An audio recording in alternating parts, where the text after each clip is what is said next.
to get away from this area under Russian occupation. And we waited for quite a long time because there were no schedules or anything like that. It was really train tracks, and it was like a small train station.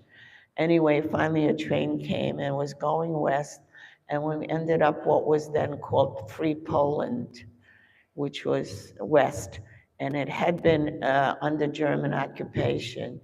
And German people had lived there, and there were families who had lived there. They all escaped back to Germany. So we ended up with a very nice apartment on a busy street. And my father, it was a doctor's apartment apparently, because there was all kinds of medical furniture there, which my father was able to use. And he started a practice in the town called Bytom. And my mother organized a kindergarten for children of immigrants. And it was financed by Jewish families, wealthy families in the United States and in free Europe. And Rothschild family, I think mostly. Anyway, by then I was going into my second grade. And this time I was in a Polish school. So here I had learned in the Russian school. Now I was in a Polish school. I loved school, so I did well in school. And, but I was told not to tell anybody that I was Jewish. There was a lot of anti-Semitism. Now I'm talking about 1945, after the war. The war was over. And still, I was not allowed to say that I was Jewish. I didn't look Jewish for whatever Jewish people look like, but I was considered Polish. I spoke fluent Polish. My hair was blonde, very blonde. So I was Polish. Anyway, I went to church with the class and I read all the prayers in Latin that the other kids were reading. And I was considered not Jewish. And apparently things were getting bad because my parents started hearing about pogroms. Pogroms were bad things happening to Jews. Anyhow, my mother went to Warsaw, I remember that, and she came back, and I was told that we were leaving, we were going further west. So packed up a few suitcases, managed, at that time the train was around, so we got on the train, and we ended up in Czechoslovakia in a DP camp. Does anybody know what a DP camp was? Okay, it was called DP camp, which was really stood for Displaced Persons Camp. Think of it like a refugee camp. Refugee camp, yeah, that's what it was, a refugee camp. And the men and the women were separated, so I was with my mother, and my father was in a separate part of the camp. And my mother and I have memories of my mother all night staying up. We had one light bulb hanging from the ceiling, and we were infested with bed bugs that were they were bloodsuckers, and we spent the whole night just picking them off our skin. But in the morning, my father was able to come, and he took me, and we were near Prague. I don't know if any of you have been there, but it's a beautiful city, and it was not damaged by the war. And it had a zoo, and it had a castle, and all kinds of wonderful sights. So those are my memories of Prague, going there and seeing all these wonderful things, being very excited about the zoo especially. And then I would come back to my mother in the camp. She went with us sometimes too. Anyway, we waited there, and different people were leaving to go to different cities. Now, if we had gone to Germany to a camp there, we had a chance of getting out sooner. But my father had found out that one of his sisters had survived in France, and they were living in Marseille, in the south of France, but they were originally from Paris.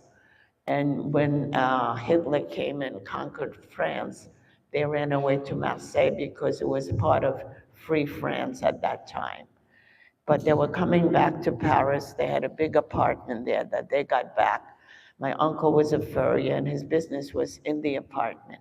And my father wanted to go because our ultimate goal, my parents, not me, I didn't know anything, but my parents' ultimate goal was to get to the United States.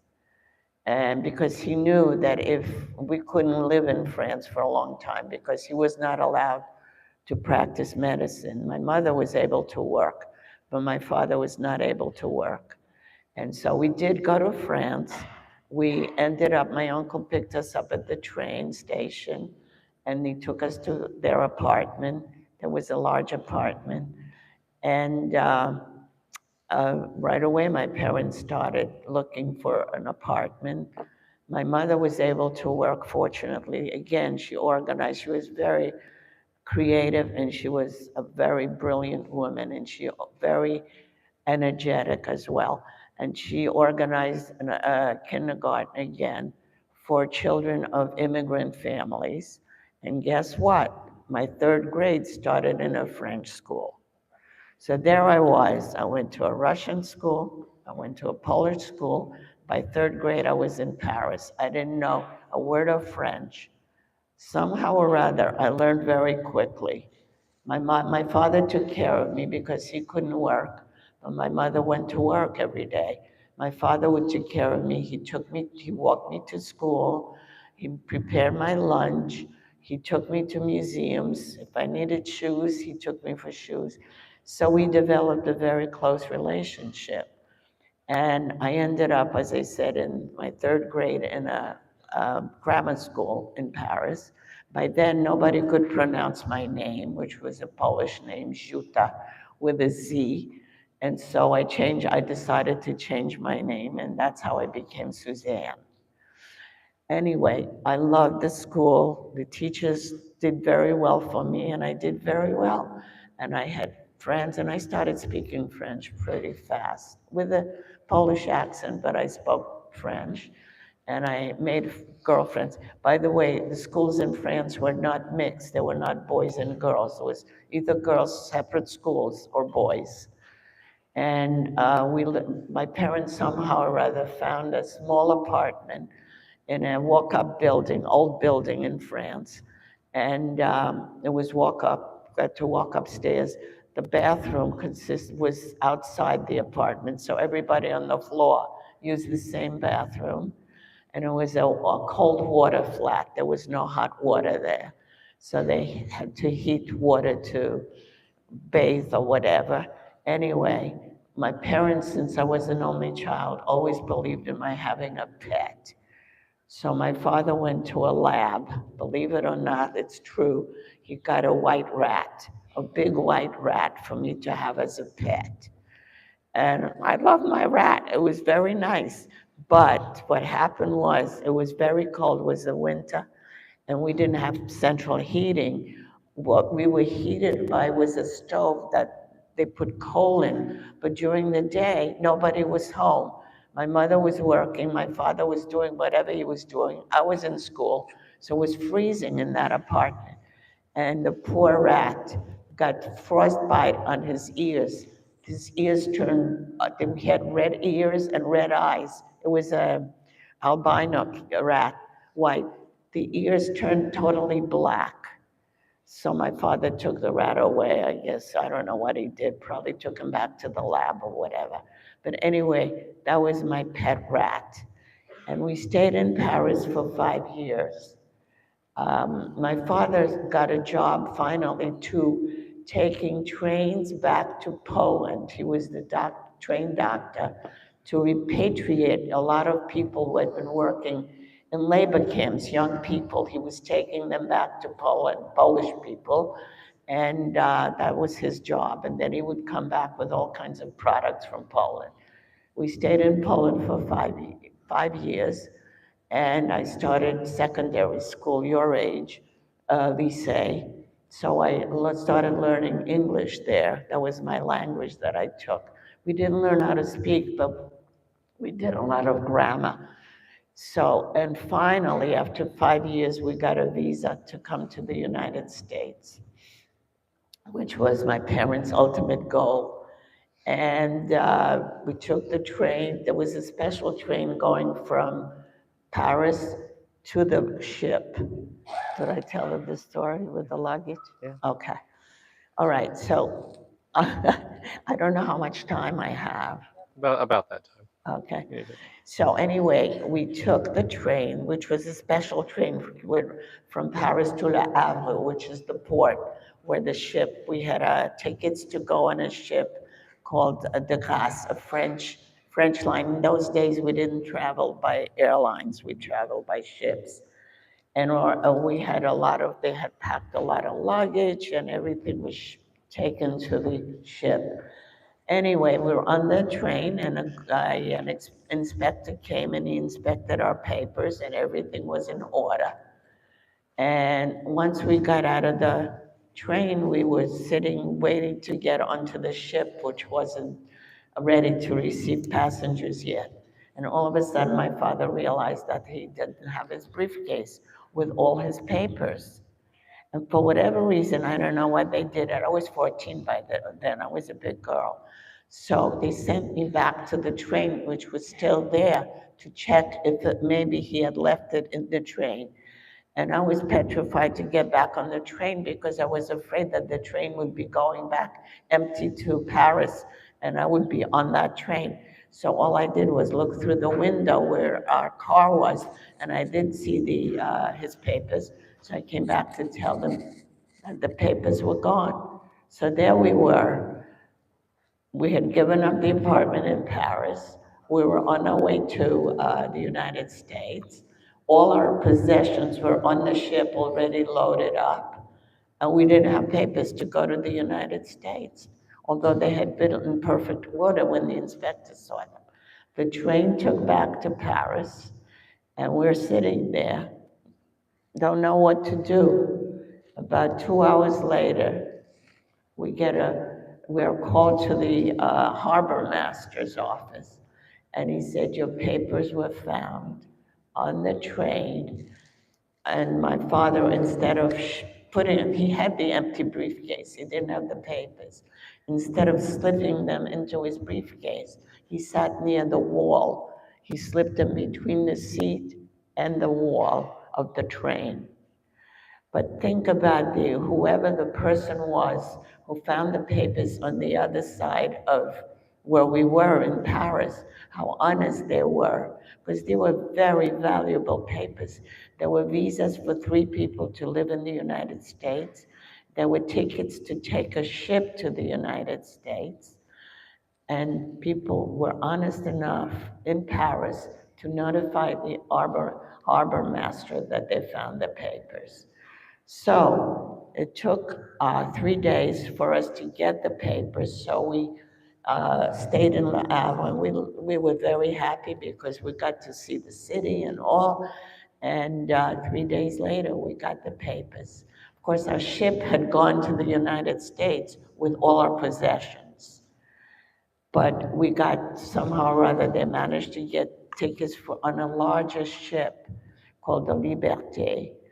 And we got a cabin on that ship, and it was wonderful. As a 14-year-old, I just absolutely loved it. I flirted with all the seamen. I had a wonderful time. Anyway, we managed, because it was a much larger ship than the original one. The original one took 8 days to cross the Atlantic. Ours took 5 days to cross the Atlantic. And when we got to New York, as I tell all the kids I talk to, the most moving thing was early in the morning, we were on the deck of the ship and we saw the Statue of Liberty, and we knew that we were safe, that it was safe. I'm still getting emotional about seeing the Statue of Liberty there. And we disembarked, and guess what was right on the dock? Our stuff. They had emptied out the other ship, emptied out all the luggage and all the baggage and all the trunks. They took all the stuff off and just left it on the dock, because they docked within this few hours of our hours. We docked almost at the same time. So not only did we get our stuff back, but I saw the Statue of Liberty, and we were picked up by a Jewish philanthropy called Hayes, and they took us to a hotel in Manhattan on the 31st Street, and I just loved the United States. I loved all the things that I hadn't seen. Our room did not have a TV in those days, but there was a TV downstairs. I had never seen a TV. I got a picture of your parents up here later on. My parents? That's later on in the United States. Anyway, to make a long story short, I sat downstairs in the lobby. This was in the summer. We docked on the 16th of June. So I had the whole summer. And I sat in the lobby and I learned to speak English from a TV and from the young man who was behind the counter there. And so my parents were busy finding whatever they were going to do and find an apartment. And they found an apartment in Brooklyn. So we moved to Brooklyn. By then, I had a thick French accent, but I spoke pretty good English. And we moved into a building on Bushwick Avenue in Brooklyn, small apartment, and a one bedroom, and I slept in the living room. And there was an old elderly man who sat in the front door. He was retired, he was Jewish, Mr. Levine, I still remember. And somehow or other, he told my mother that the high school that I would be going to, I was scheduled to go to in that area, was a very bad school. And she didn't want, she shouldn't have her daughter in that school. So he told her where to go, take the elevated train, and there's a good school on the border of Brooklyn and Queens, and you go speak to the principal there, and he'll take your daughter if you speak to him. So there goes my mother, hardly speaking any English, with a big bouquet of flowers, and she takes the train to Franklin K. Lane High School, and she goes, sees the principal, who happened to have been Jewish. His name was Dr. Eisenberg. And she tells him that she has this lovely daughter who's a very good student, that he would love to have her in his school. And he said, okay. So that's where I ended up going, taking the elevated train every day to go to high school and come back by train.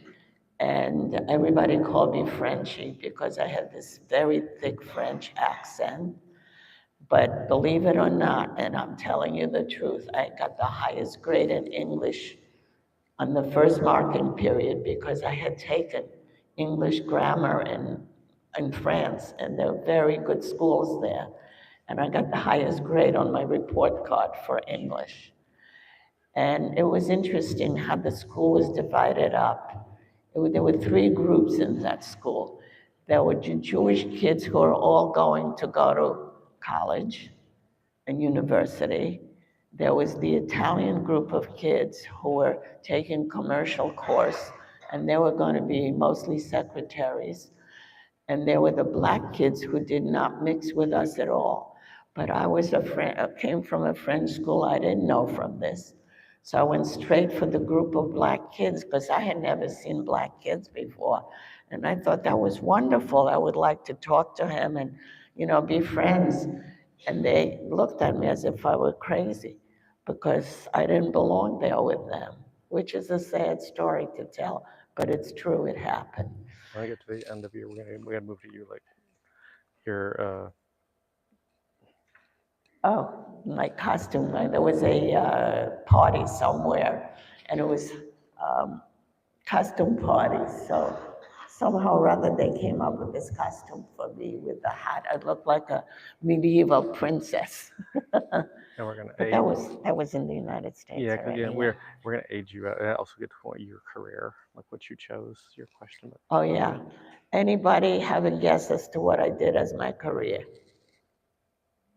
Oh, come on, you can figure it out.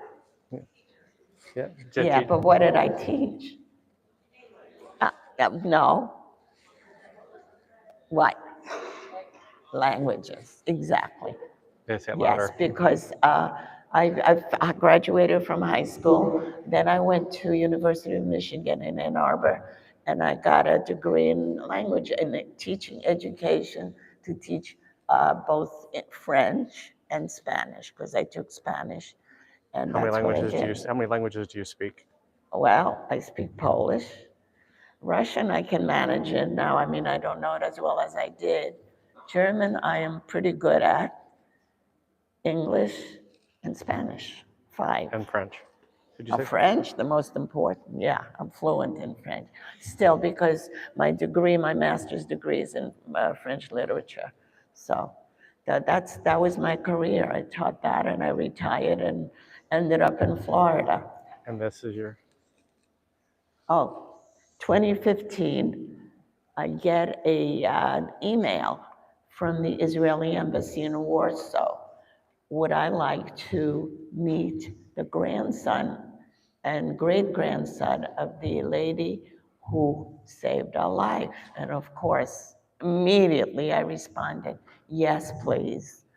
And so my whole family, my grandchildren who are there, my husband, and the man who was next to me with the mustache was the grandson of Helena. Now, Helena had died already, and Yaja, the beautiful Polish lady that I showed you before, that was his mother. He was born after the war, and his little sister, who was the 2-month-old who was in our house, had died also like a year before I came. So I never got to see them, but I saw the grandson, and the great-grandson is back there in the picture too. And we spent a wonderful 10 days together. My daughter leased a big van, and we traveled together. We went out. They didn't. His son spoke English, but Maximilian, who incidentally was born after the war, and his mother named him after my father with an M, because she loved my father so much. And he told you a story about how it happened, how they came? The story about how you got into their house? Into which house? The house where they saved you. Oh, yes, right, very important. The grandson told me the story, how we ended up in his grandmother's house. It seems that my father was walking in the street in Zbarash in our town, because he was allowed in and out of the ghetto. And this old lady approached him, and she knew who he was. She says, "Doctor, my daughter just had a baby. She's 2 months old, and she's blind. Would you be willing to come and take a look at her?" And he said, "Of course, I'll be there tonight." And he went over to the house, and he sees this baby with her eyes closed, shut. And so he put some kind of a cream, a salve. They had no antibiotics in those days. So I'm sure he made a lot of his own medications. And he put it on her eyes. And he said, "I'll be back tomorrow night and I'll check on her." And he came back and she had opened her eyes. And the mother and the grandmother were so grateful to him. And they said, "Doctor, what can we do? We don't have any money. What can we do to repay you for your kindness and the fact that you were able to restore our granddaughters and daughter's sight?" And he said, "Would you be willing to hide my daughter and my wife?" And so the Helena said, "Well, I'm going to discuss it with my daughter and we'll see." And sure enough, they got a hold of him and they told him, "Yes, we decided we will hide them." So this is how we ended up. And I found this out. I didn't know about this till the grandson told me that story. He told me also a lot of other stories that I had no idea that his grandmother and his mother told him. And what was interesting also in this case was that the father, Yaja's husband, and the father of that baby was a pilot, a Polish pilot. And there was a whole group of them in England, stationed in England. And when D-Day came, do you know what D-Day was? When a lot of Allied armies crossed the channel, the English Channel, and climbed up the rocks into Normandy in France, and managed to fight the Germans. Anyway, he was in a group of Polish pilots, and when the soldiers climbed up the Normandy, the rocks in Normandy, the Polish pilots flew over and they parachuted into France, and they helped the Allies take care of the German soldiers. So that's who the father was. But he was dead as well, so I never got to meet him. Anyway, I met the grandchildren, and my children met their children, and it was wonderful, and we're still in touch with them. And my daughter, who lives in Orlando, she's the director of Parks and Recreation here. She said, and she's traveled the world, she's been to every country, and she said this was the best trip of her life because we went to Auschwitz. Does anybody know Auschwitz? What that was? Yeah. Maybe I have the show it down. Yeah. Concentration Yeah, camp. the largest Yes. camp. Yeah, yeah. And by the way, just a little, my mother was the youngest of 7 children. She was the only one who survived. Her brothers and her sisters and their children, they were all married with children, disappeared from this earth. And my daughter has tried to find them somewhere, somehow, any trace, not a trace. They must have been taken to the woods and shot, all of them. And there were a prominent family in their town too, but they were gone. And my father was one of 7 children as well. And 2 of his sisters survived. One was already in the United States. She escaped from Vienna through Marseille in France, through China, Shanghai, and made it to the United States. And the other sister was the one who survived in France. So you can imagine from a huge family that I came from. I have hardly any family except for my children and grandchildren now and great-grandchildren, and I'm grateful for that, for them, because they're wonderful and successful, and I'm proud of them. And I told my daughter, again, who lives in Orlando, I have a son who lives who's a lawyer in California, and my daughter who lives in Orlando, that when I pass on and I get cremated, that my ashes, she has to take my ashes and throw them at the Statue of Liberty, because that was the door that opened to me to the United States. And I'm very thankful to the United States that there was, by the way, my father managed to get his medical license here. Took him 2 years. He studied, and he managed to take the same boards that medical students took from New York. He got a medical license in New York. He was able to practice medicine in this country. And my mother was working during the day, went to University of Columbia University, and managed to get a license to teach in New York State and also New York City. You needed 2 different licenses. And she devoted her life to working with children who had disabilities, disabled children. So let's give them some time for some questions. Yes, because we're of almost out course, time. absolutely. So does anyone have any? So right now, that's the end of Suzanne's story.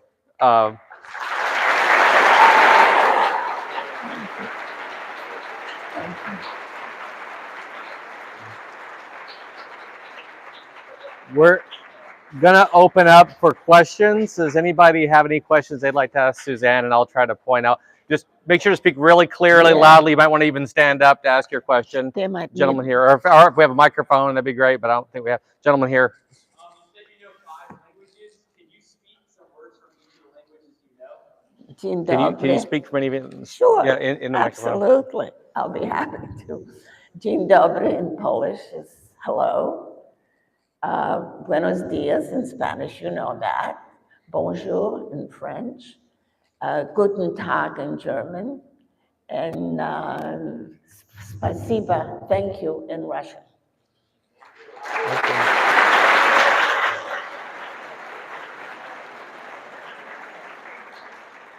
Anybody? Oh, yes, right here. Pink shirt. Yeah. How were you able to rebuild your life after everything that happened? After when? How are you, after everything happened, how are you able to rebuild your life? Oh, you mean after we came here? Yes. Oh, yeah, as I told you. By then I had been graduated from high school, and I went to the University of Michigan. I think she's talking about like after everything you went through, like how hard was it? Oh, it's a like, good question. You know, it's interesting. I was speaking to one of the schools with younger children, 8th graders, and one of the little boys asked me if I had any emotional problems from what I went through. Interestingly enough, because I survived with both parents and they protected me as much as they could.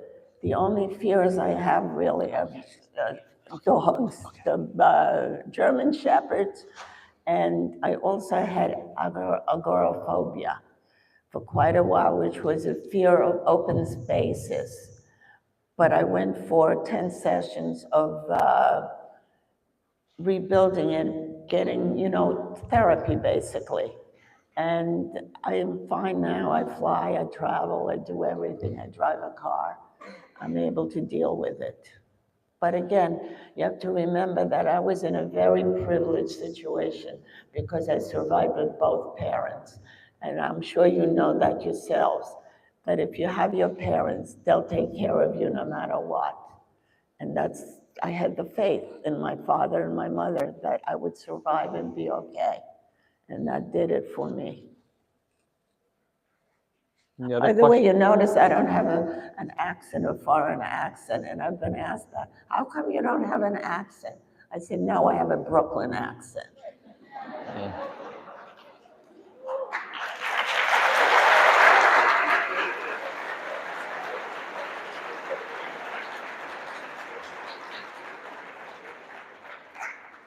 Any other questions? Back here. Okay. Oh, good, that's good, because that'll be better. Thank you. If I guess you had the choice, if you could pick, what is something, one thing that you would want each of us to do that could each put either best or best or I can't really hear you clearly. That's Could okay. you stand That's up? okay. Maybe I'll hear. Oh, you come over here. It's what do you I don't know what what- do you want people to do, like from your story? Like, hold on, wait, let her ask. First of all, honor. Second, if you could choose one thing, at least one thing, for each of us in this room, either best or best, or make sure this never happens again. Yes. Yes. What would you like to see? There are a lot of Well, things, pick one. She but said pick, one, well. pick your well, one. Pick my one? Yeah, pick your one. Is humans, be good to each other, respect each other, love each other. There's no need to have so much hate for no reason at all. I mean, why would we hate it so much, Jewish people? I don't know. As a matter of fact, the German Jewish people, they consider themselves first and all German, not Jewish. They were not. They were great for the country, a lot of professionals. Just people should have respect for other people. That's the main thing.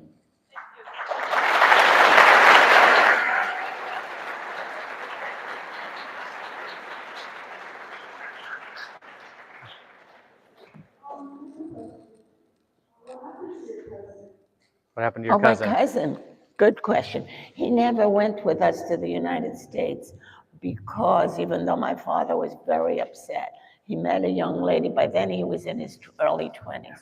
He met a young lady who was from Tunisia. He met her in Paris. And they got married and they went into business together and they stayed in France. He ended up living in Corsica, which is an island off in the Mediterranean, off the coast of southern France. They had a wonderful family, 3 daughters, and they lived a very good life. And he invited the grandchildren and the great-grandchildren all the time. He was in touch with the lady who saved his life. And then when she passed away, her grandchildren came to visit him in Corsica, and he was very fond of them, and he took care of them. And then come down here in the front. Please, right There should be a microphone. I will not forget you. Okay.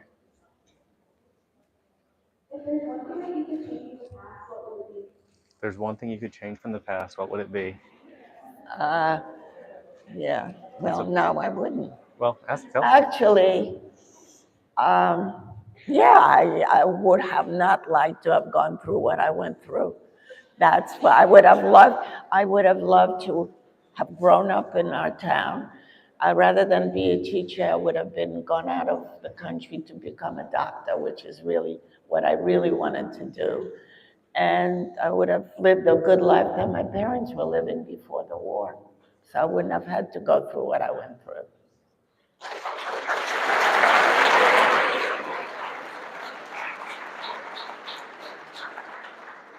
Here, she's got a microphone.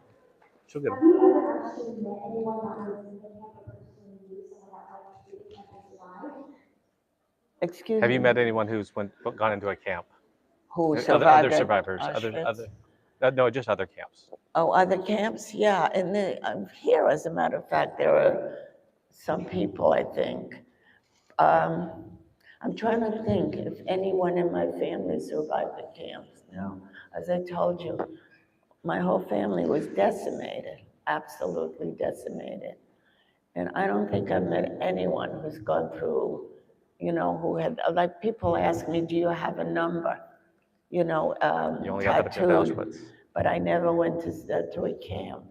I never was in a camp, so I don't have a number, thank God.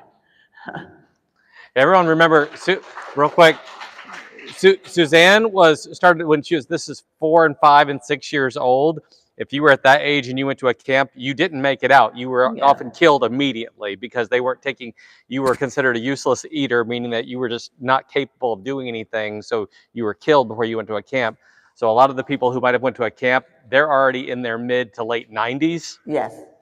And if they actually had a camp experience, so it's very hard to find somebody today who actually, and we have one local survivor who went through a camp experience, but he's 96, and a few others that are wanting to share their stories, unfortunately have dementia and cannot share their stories anymore.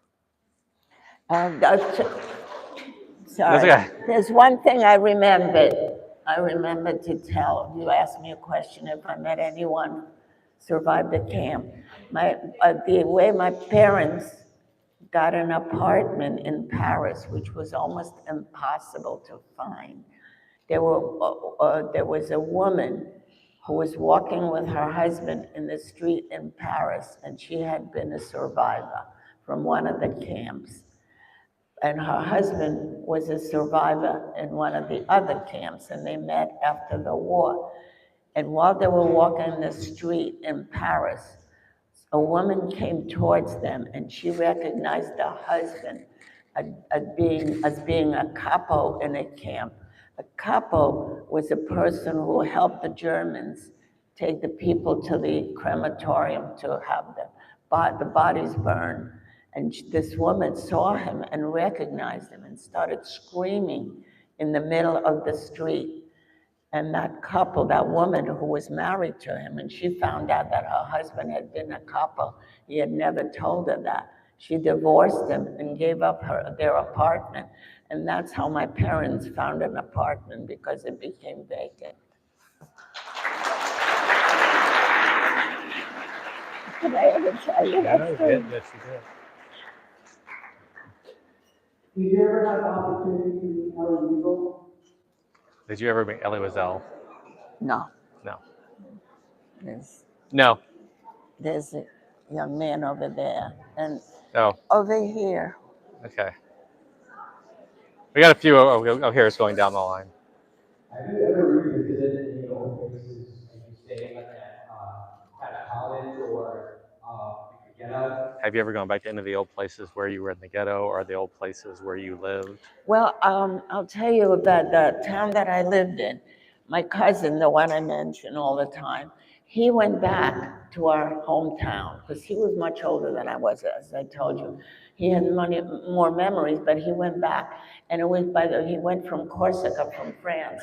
He said, Suzanne, there's no point in you going back. He said, the town, it's in the Ukraine, he said, our house is gone. I have a photo where the house had been, and it was a road running through it. He gave me the photo. He says, don't go back. It's not worth it. So that was it. He talked me out of it, but as I said, I went back to Krakow to Poland, and it was just a wonderful trip. But there's a young one here. Jeez. We got a lot of hands up. You got a lot. You got a lot. Okay, well, whatever. Okay.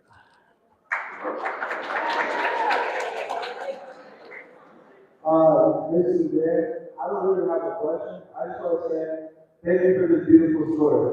Okay.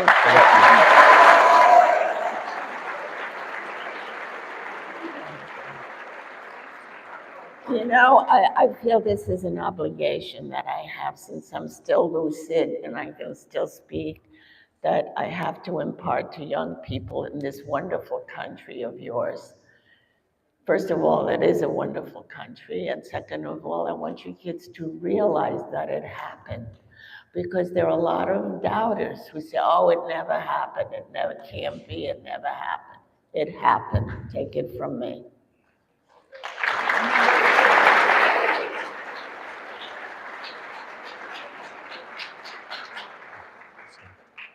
Out of all the languages that you speak, which one is the most difficult to learn?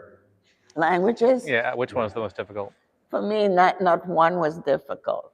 But yet, I want you to know, my mother was fluent in Hebrew, and she wanted to, I had lessons, Hebrew lessons.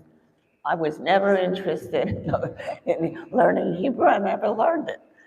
But the languages that I do speak and that I know, I had no problems learning.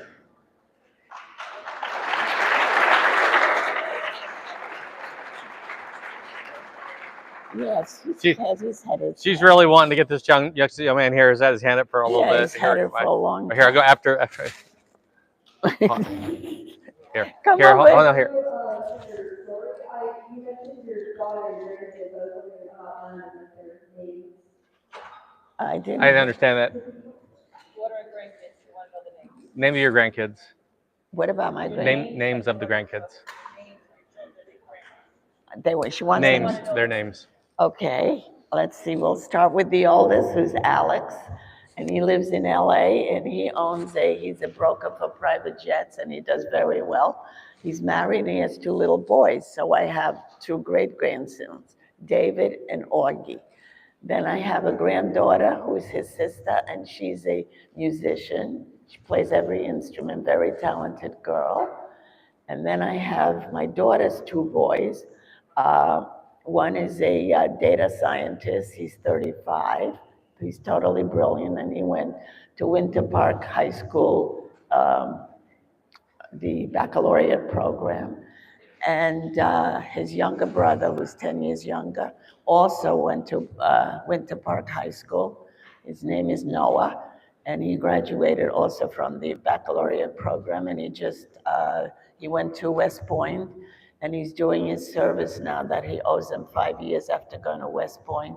So he lives in Germany, in Nuremberg, where my daughter and I went to visit him. By the way, just want to let you know that I've been to Germany 3 times, and I'm able to deal with German people. So. Okay, this is the last question. So you mentioned that you're aware of a lot of poison or poison under your neck every time you were at the gallows. When did your parents decide that was safe for you to take it off? When did you take the poison off? When did you have to take that off? Oh, that's a good question because I don't remember. They must have, I don't remember. My mother must have, maybe when I was sleeping, she took it off. I don't remember. I don't. All I know is that I was told every morning, make sure you swallow it if I tell you to swallow it.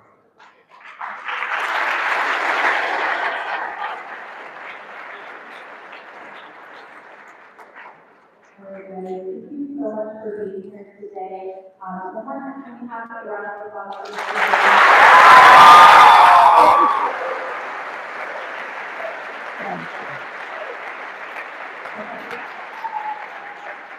By the way, I just want to make one point that we never talked, I worked in a high school on Long Island. We never talked about this at home either. But when the movie Schindler's List came out, the kids started asking questions because some of them knew I was a refugee. And they started asking, not till Schindler's List came out, it was never spoken about in the school. So anyway, there I was.